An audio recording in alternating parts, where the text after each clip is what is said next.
온기를 나누는 따뜻한 손. 제 나이 20살이 되던 해에 임신하게 되었습니다. 임신의 징후에 무지했던 저는 임신이라는 것을 6개월경이 지난 후 늦게 알아차렸습니다. 당시 미용실에서 일하고 있었는데 급히 휴가를 내고 산부인과 진료를 받으며 이런저런 얘기하는 도중 명함 하나를 건네받았습니다. 명함을 받아서 보니 미혼모자 시설이란 곳의 명함이었습니다. 그때 처음으로 미혼모의 임신과 출산을 돕는 시설을 알게 되었습니다. 그 당시엔 두려움과 창피함이 앞서서 선뜻 결정하지 못하고 일주일 동안 고민하다가 입소를 하게 되었습니다. 시설의 모습은 제 생각과 달리 너무나 깔끔했고 넓은 거실에는 낯선 저를 반겨주는 좋은 예비 엄마들이 있었습니다.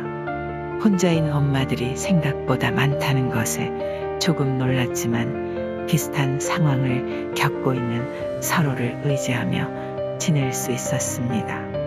그리고 매일 하루를 공허함과 지루함으로 보낼 줄 알았던 제 예상과는 달리 심리 테스트와 팔찌 만들기, 태어날 아이의 옷, 손싸개, 발싸개 등등 다양한 프로그램을 하며 사람들과 금방 스며들어 어울리면서 하루하루 재미있게 바쁜 나날을 보냈습니다.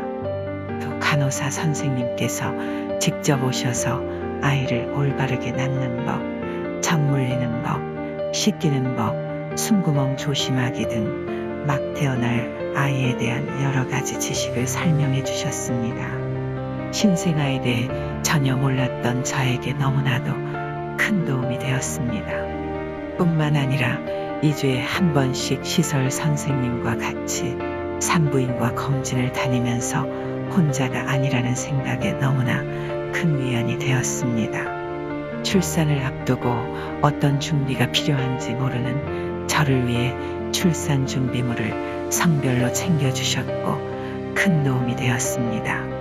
아이를 출산한 후엔 먼저 자녀를 낳아 양육하고 있는 다른 엄마들의 노하우와 육아 지식을 공유할 수 있어 좋았습니다.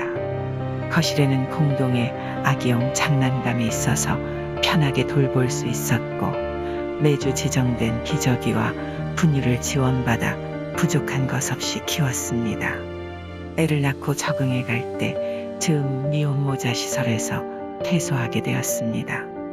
정부 지원에 대해 잘 몰랐던 제가 우연한 계기로 한부모 수당 아동양육비란 것을 알게 되어서 신청을 하였습니다.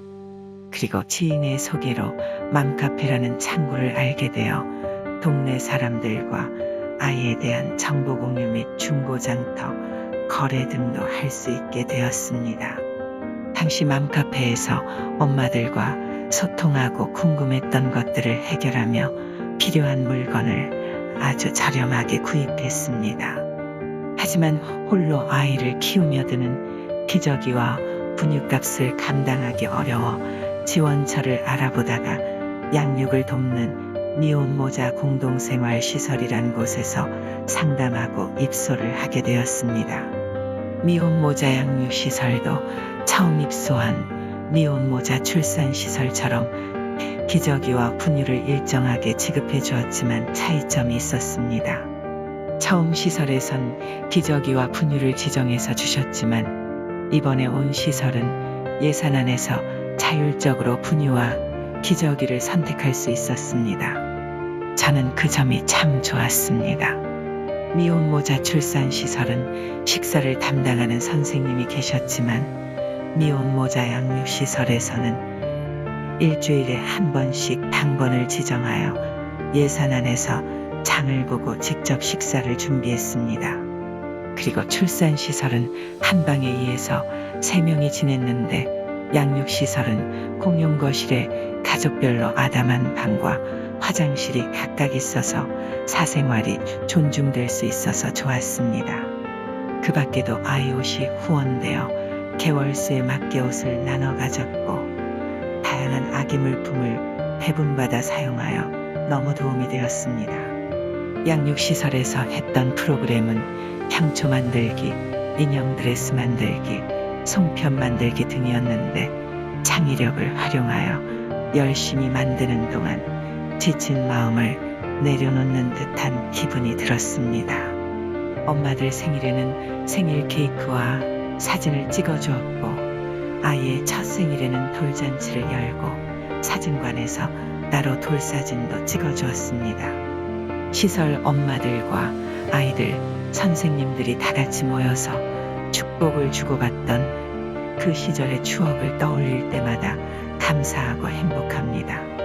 이 밖에도 한 달에 한 번씩 외식을 갖고 시설에서 엄마들끼리 캐리비안 베이, 롯데월드, 허브랜드, 에버랜드 영화 관람을 갔는데 육아에 지쳐있던 엄마들에게 커다란 숨통이었고 그동안 쌓였던 무거운 마음들과 스트레스를 푸는데 많은 도움이 되었습니다. 뿐만 아니라 아이들과 야외 나들이를 가고 가족 사진도 찍었으며 소중한 추억을 만들 수 있었습니다. 일주일에 한 번 오감을 활용한 프로그램이 있는 날에는 거실에 옹기종기 모여 앉아 다양한 악기들을 다뤄보며 아이들의 호기심을 자극하고 오감을 발달시키는데 더욱 도움이 되었습니다. 1년에 한 번씩 엄마들의 체육대회라는 시간을 가졌는데 강당을 빌려 퇴소한 엄마들과 같이 재미있는 시간을 나누기도 했습니다. 아이와 함께 좋은 추억을 쌓은 후 퇴소 시기가 되어 지역사회로 나왔습니다. 집에서 아이는 유치원을 보내며 일을 하던 도중 드림스타트라는 것을 알게 되었습니다. 드림스타트를 신청하니 필요한 것들을 지원해주며 아이와 같이 뮤지컬을 보러 가는 문화체험을 하고 경복궁도 같이 다녀왔습니다. 정말 좋았던 문화체험 중 하나였습니다. 또래 엄마도 있어 같이 육아 정보를 공유하며 지냈습니다. 문화놀이카드를 통해 영화를 보거나 필요한 책들을 사서 읽었습니다. 아이가 만 6세가 되었을 때 스포츠 바우처를 알게 되어 지금까지 태권도를 잘 다니고 있습니다. 태권도를 다니며 소심하던 아이의 성격이 눈에 띄게 활발해졌습니다. 그리고 자신감이 한층 더 올라가서 아이에게 너무 큰 도움이 되고 있습니다. 2021년 11월 한부모 가족복지시설이 있다는 소식을 듣고 마지막이다 라는 생각으로 아이와 함께 어렵게 발걸음을 뗐습니다. 미혼모자 시설과 달리 독립적인 집이 너무 좋았습니다. 공동거실이었고 온전히 나와 아이만의 공간이었습니다. 시설이란 느낌보다 일반 주거 공간이란 느낌이 컸습니다. 크고 깔끔한 시설을 보고 놀라움을 감출 수 없었습니다. 한 달에 한 번 원례회의로 함께 자립을 준비하는 한부모 가족들과 이야기를 할 수 있다는 점이 좋았습니다. 심리검사로 나의 마음을 깊이 살펴보는 기회가 되어 좋았고 심리적인 건강과 더불어 고비용이 드는 치과치료 등의 신체적 건강에 대하여 지원해 주셔서 정말 많은 도움이 됩니다. 그리고 아이의 마음이 건강하게 잘 크고 있는지 궁금했었는데 마침 아이가 미술 치료를 받을 기회가 생겨 주 1회 미술 치료를 합니다. 미술 치료를 마친 후 선생님과의 면담을 통해 아이에 대해 몰랐던 것들을 발견하고 아이의 성향에 맞는 올바른 양육 방식에 대한 조언이 큰 도움이 됩니다.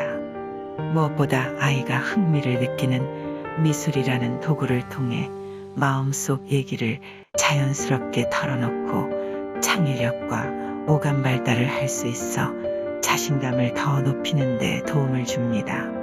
엄마와 아이가 같이 할 수 있는 프로그램도 너무나 많이 다양하게 있는데 아이와 처음으로 빙어 낚시를 갔을 때 물고기를 자세히 관찰하고 생태에 관심을 갖게 되는 좋은 기회였고 무엇보다도 아이가 놀이를 통해 자연스럽게 집중력을 높일 수 있다는 점이 너무 도움이 되었습니다.